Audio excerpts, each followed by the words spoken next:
morning, I'm Steve O'Hare. This is Signal Centre's Talking Bull. Welcome to our 862nd edition. It's the 9th of June, and I'm going to go through the normal procedure. We're going to take a look at the news headlines, what's going on, what's coming up, and also we're going to take a look at the technicals. More importantly, dive into a little game we play at the end, the gun-to-head trade idea, and then wrap it up there. So if there's any markets you want me to take a look at or analyze, I can give my view on it, and we can get through the rest of the day knowing that we have got an idea of what's going on anyway, at least. So let's take a look at the latest headlines. Should be on your screen now. Eurozone GDP data was revised to show a 0.1% decline for the first quarter of 2023 compared with a flash estimate of positive 0.1. Given revisions, there was a technical recession which maintained underlying reservations surrounding the Eurozone outlook. I suppose the only thing that is really stalling that real full-blown recession is unemployment is still quite moderate. US initial jobless claims increased to 261 in the latest week from a revised 233 previously. This was well above consensus forecast of 235 and the highest reading since October 21. US Treasuries posted significant gains after the US data, with a 10-year yield retreating to near 3.7%. Although there was little change in Federal Reserve expectations, the dollar posted significant losses during the day. The dollar index dipped to two-week lows. We're going to take a look at that on the charts in a second. Swiss National Bank Chair Jordan stated that inflation is more persistent than the bank thought. He added that it was really important to bring Swiss inflation to the level of price stability. He added that it did not make sense for central bank to let inflation increase and then have to increase rates more aggressively. The latest Canadian labour market is due out later. Forecasts are for an employment increase of close to 20,000 from 41,000 previously, with the unemployment rate edging higher to 5.1 from 5%. So let's dive into it. We're going to take a look at the markets now. I'm going to make myself a little bit smaller. And we're going to start off with cryptocurrencies, as we normally do, and dive into Bitcoin, see what's going on. The daily chart, yesterday's price action was quite muted, a bit of an inside harami after a bearish day on Wednesday. Price action today, little change, has had a little dip down, retested that low from yesterday, stalled in front of it and rallied higher. 26,500 were trading there. Resistance, major resistance coming in at 28,500, and support, really, that's the one we've got to watch, 25,400. Quite a key level of support there, but we're holding above it at the moment. Momentum slightly to the downside. Ethereum, levels to watch here in Ethereum, 1930 resistance and 1740 on the support side of things, trading somewhere in the middle of that at the moment. So really looking for this next move. Overall, we've got bearish formation forming on Ethereum. Not the same with XRP. We've had an inverse head and shoulders posted, and we've seen the move to the upside stall just in front of the measured move target for that, around about 55 cents. Had a retracement down to 48.75, and we're trading just above the 50-cent level, 52.09 trading at the moment. So slightly more positive on XRP side of things, and we are looking this is XRP performing the best out of the cryptos at the moment. Going to dive into good morning, Sanity. Going to dive into commodities now. That's a request already for gold, something I've been watching this morning, actually, based on yesterday's trade idea that I produced. Let me take a look. No, this is one I was looking at yesterday. I was actually looking at a bearish flag to the downside. However, price action was just in front of support. Support has held, and we've had a rally higher. So we can see on the daily chart this really strong bullish outside candle. Call it an engulfing, call it an engulfing candle. And we have poked our head above resistance at 1970. More major resistance is up at 1985. And then obviously we've got the most recent high, which was failed at the all-time highs 2067. So we do this does look look to be forming a bit of a bottom here around, coming in with support around that 1932 to 1935 level. Nice reaction higher yesterday. MACD turning over to the upside on the daily chart. So what this has left us is with a 4-hour chart looking pretty positive. We are trading at this downward trending resistance, so keep an eye on that. This last 4-hour candle, which we're in at the moment, is looking mildly positive. It looks like could we actually take out this resistance at 1970? That would be a bit of a shift higher. Price action is above the Ichimoku cloud, so we are in positive territory on the shorter term chart. So I really like that.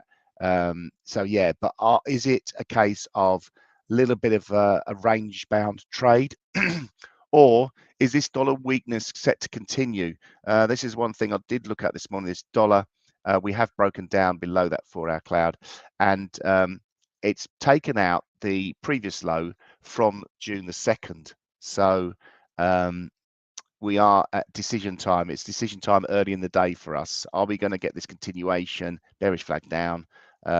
Because there should be sort of like quite a lot of space there between there. Next support really for the dollar index around about 103. But yeah, more focused on the gold. This is what we see on the weekly chart. We've obviously got this, the top where we just had retracement lower. We had a doji candle last week, and we've seen a nice reaction higher this week. So looking quite positive on that. So on the hourly chart, this is what I was highlighting yesterday, this potential for this breakdown. But really, I did say we did really need a break of that 1938 level there, take that out, and then that opens up the downside a little bit more, although we did still have support at 1932. But you can see a nice little bottom put in place on the short-term basis, looking up, and we got this bearish pennant looking, this triangle formation at the top, which is really testing now. So having a little bit of a pullback at the moment, which is quite nice. Hopefully by the time we get round to the guns ahead, we'll have an opportunity there potentially. Hope that helps on the commodity side of things, Sanadid. I'm going to take a look at DAX in a short while. We just had a comment from Ryan thinking that good chance Bitcoin is leading the stock market again. Seems like deja vu. It very much seems like deja vu, Ryan. I can agree with that. After trading for over 30 years, everything feels like deja vu. So it feels like I've seen this before. Let's take a look at crude oil. This is one I did do on the gun to head, and this failed miserably. Did feel like I got a little bit of a run out of it, but in fact it was stopped out early. Oh no, actually stopped out later in the trade. So had a bit of a dip down here in the first couple of hours. I think we were stopped out on Oanda when this dip down occurred, but according to this chart, we were stopped out later. Did sort of like stall just after we poked our head through the resistance at 73.20. Didn't and then fortunes reversed quite sharply and had that move down. So yeah, really broken back down again. Dollar is sort of like quite an influence on crude oil, but we had dollar weakness yesterday, and that normally would lead to a bit of strength. So that didn't occur. Obviously, some other sort of geopolitical reasons or fundamental reasons for this move lower in crude oil. Levels to watch in crude oil. Let's take a look at the 4-hour chart. We can see we're sort of like going sideways and have been going sideways since early May. We had the real sort of like breakdown yesterday and the rally higher. So that sort of like we captured those losses and we're trading around the midpoint. So nothing really to sort of like talk about on that chart. On the daily chart, it was quite an aggressive downward candle after we opened up higher at the start of the week. Saudis and OPEC plus nations talking about maintaining the output cuts, opened up higher, gave up those gains, filled the gap, and has been under pressure since. So still there's an element of pressure despite those output cuts from OPEC plus and Saudi, as I say. So yeah, bit on the back foot on the crude oil side of things. Resistance, really solid resistance up towards $75 and down towards 67. We have support. So yeah, That's a decent one to look at. Let's take a look now at some Forex.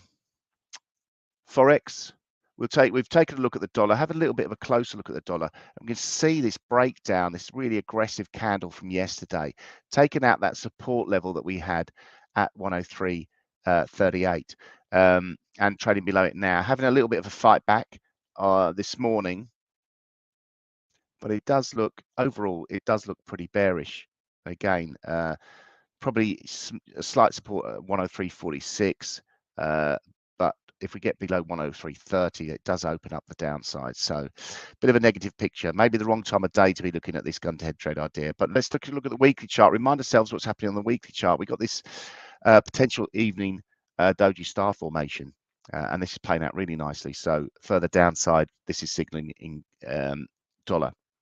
That should lead to positivity for the gold. So let's really sort of focus in on that. What does this mean for euro dollar? It means a little bit of support comes in for euro dollar. Although we have got, well, we've got the hawkish ECB from yesterday, hawkish SNB today. So maybe the rate cycle is catching up on this side of the pond. So we will see a little bit more euro dollar strength as the US continues its in-house fighting. It's already had its rate rises, so maybe just the ECB and the SNB catching up. Yeah, pretty bullish on the weekly chart so far for the euro dollar. Nice break higher. We can see this move taking out the resistance at 107.79, trading just below that at the moment, but really, really decent rally. MACD, the momentum shifting to the upside over the last couple of days, so that's positive. Levels to watch really around where we are now, breaking above 107.87. Again, should encourage more buyers into the market. So if we're looking at a Fibonacci retracement point of perspective, we've got, let's see where the 38.2 is. It's not far away. 38.2 is around 108.10. So that's a bit of resistance, and we'll see sort of like horizontal resistance as well coming in at 108.33 on the euro dollar. Cable trading pretty well as well, looking really nice on the upside. We've got that punch above the resistance, which was looking quite decent for a while. We had the price action from the 16th of May and the 2nd of June, giving us a 125.46.5 resistance level, and we closed above that yesterday. So looking really good overall. Ryan asking, what's your general consensus for the US market as a whole? I know you're reluctant to make predictions. There is very good arguments for both sides. Is it wise time to sit on the sidelines? The US market as a whole, Ryan, are you talking about the indices, the actual US dollar itself? For me, globally, it does feel like the US has got more problems than we care to imagine. Let me just get rid of these little dogs in the background. So yeah, I sort of, my own belief at the moment is that the US is in a bit of a state. The global economy is in a bit of a state. So we are looking at, we're on the verge of, for me, I would say a depression rather than a recession. I think we still keep pushing these numbers seem to be sort of like just keeping us on the optimistic side from a sort of retail perspective. But I think there's a lot more going on than sort of like the economy is really showing. I don't think the indices are fairly reflecting what is going on in the real world. It does feel like you know, we're getting a recession. We've been in a recession for a few years now, although the numbers don't paint that picture. I think you've really got to sort of like, everyone probably feels that pinch at the moment. So yeah, asked me to look at NDFI. Interesting one. Let's see what that is. This is the NASDAQ 100 stocks above the 50-day moving average.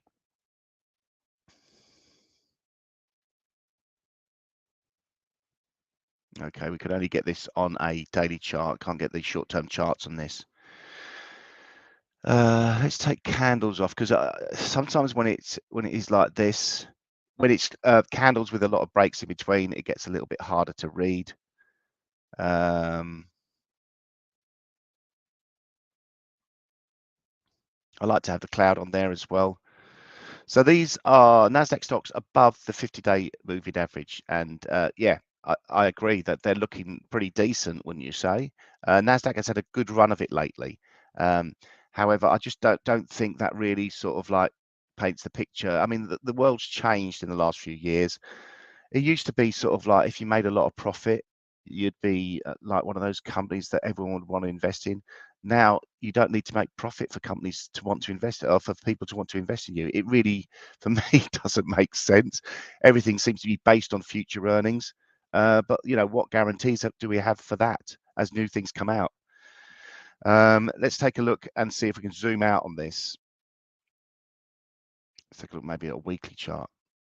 It's quite a sort of like so you can see it's generally, it has been above that sort of like, I suppose a positive index is above, there's more stocks above that 50-day moving average. And we haven't had any real sustained times where we get down to that sort of like zero line, and then we seem to bounce off it quite nicely. We had the sort of like dip down. That was March 2020. That was obviously start of a global pandemic. And then we had a little bit of a sniff back at this in September 22, before then the sustained rally into the new year and more recently. But you know what? This is quite clear to me that maybe we are stalling on this. There seems to be a little bit of a downward trend. So over the next few weeks, maybe we could sort of like pick up on that. If we get this little turnaround, are we in for a period of consolidation on the Nasdaq? Let's take a little bit of a look at. I've skipped over Forex. Now, if there's any Forex requests out there, let me know.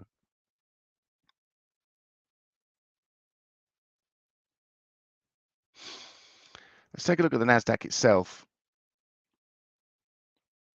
Ooh, we can get the. Let's get the candles up there. Tell you what's good to look at, Hawkish candles. Have you ever looked at these? These are great.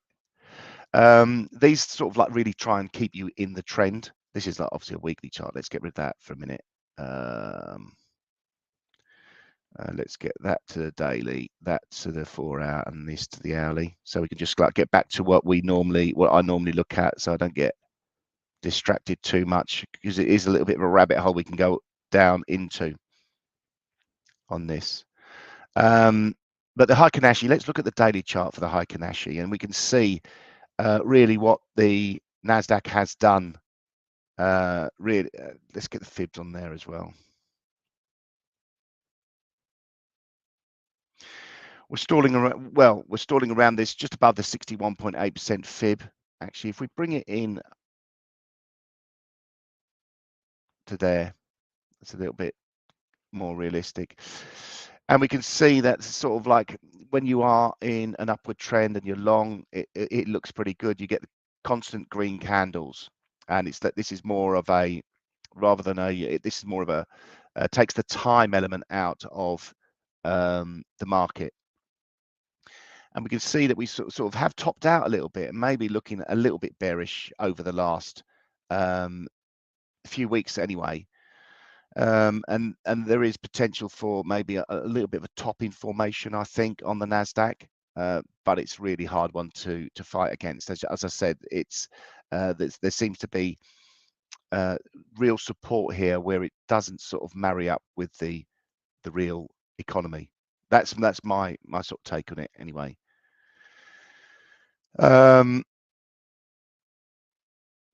Let's take a look at euro dollars being requested, and then I can dive into, well, let's take a look at DAX. DAX was requested as well.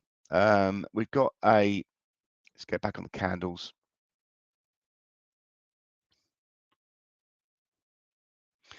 So having a bit of a breakdown at the moment over the last little period. 4-hour chart, we've got this potential, we talked about this yesterday, potential downward trending resistance line. We haven't got up to there. It's just about the 16,000 level. That was where resistance is.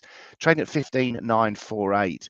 We did get to 16,000 yesterday, but that's resistance coming in at 16,032. So a little bit of a stalling in that over the last hour or so.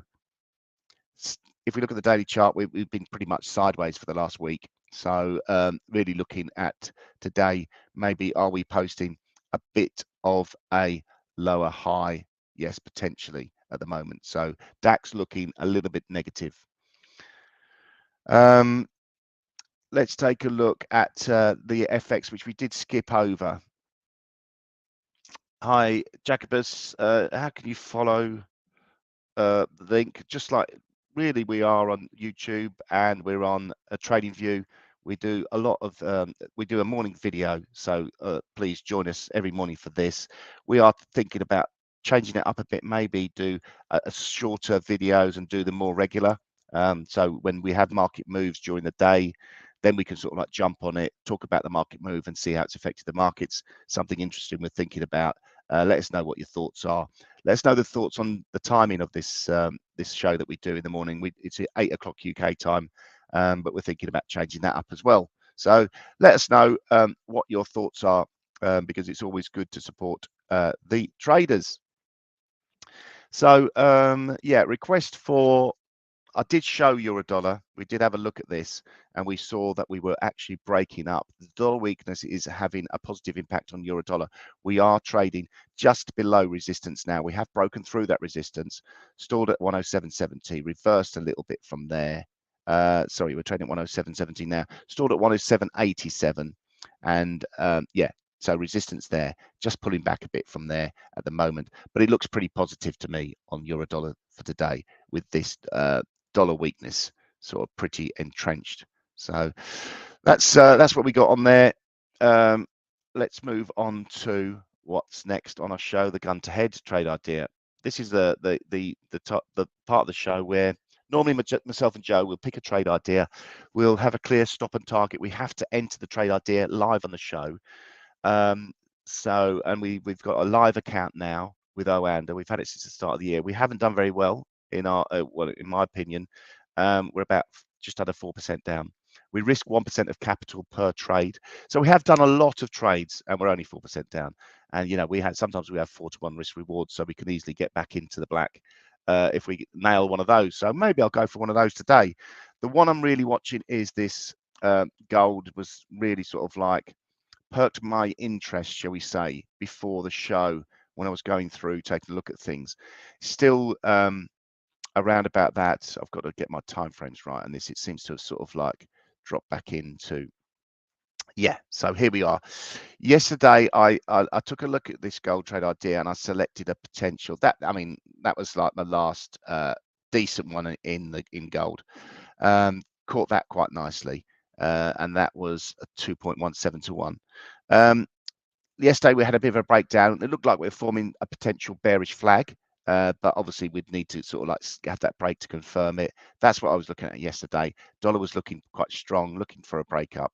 That didn't play out. So, but today it does look a little bit more interesting to the upside. As I say, I like to see the 4-hour candles price action above the cloud and the hourly above the cloud to then give me the confidence to go long of something. So that's what I'm looking at the moment.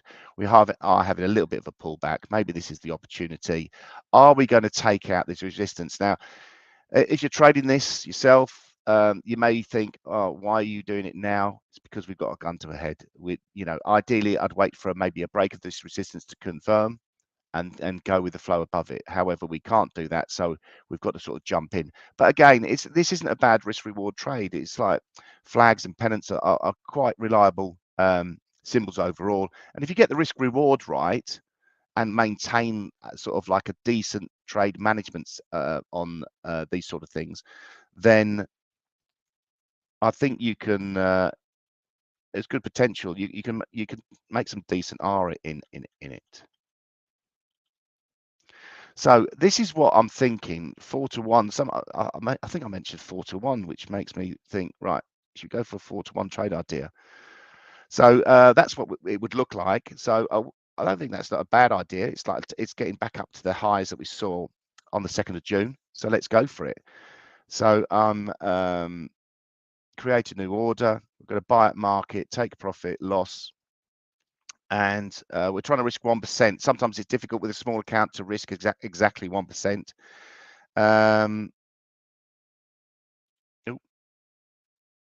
Stop at 158. It's quite a tight stop. That takes us down. Let's move the stop a little bit. Look, yeah, and then targeting the upside. We're targeting.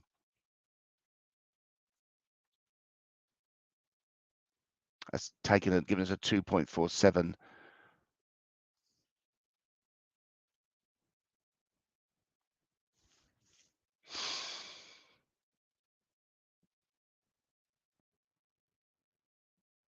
Trying to get the right stop in here.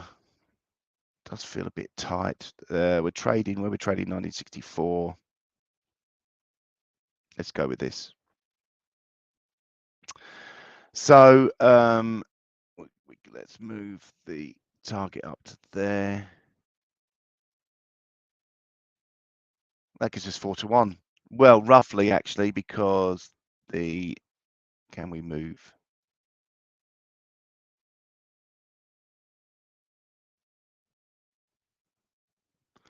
Trying to move this stop.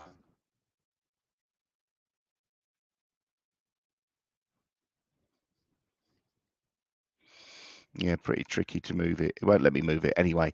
So that's where the stop is. The stop is at 1959.139. We've just got long of gold at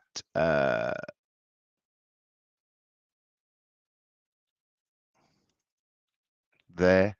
Gives us about a 3.51 to 1. Now let's get this stop in.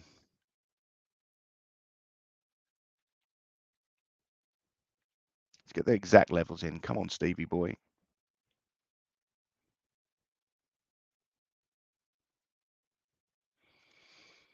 That gives us 3.39 to 1 risk reward. We're in. You can see we're long here. Long on gold, and that's what we're looking at today. So I'll try and get that posted up if I can. Oh, I'm sharing the wrong screen. Thanks, Zenadid. Well, that was a bit messy to try and get that on anyway. So that's what we're looking at. We're looking at giving it a little bit of room on the downside. It feels quite tight as a stop, but we're going with this hourly chart, so it is going to be tight. And then we're targeting a move to the upside.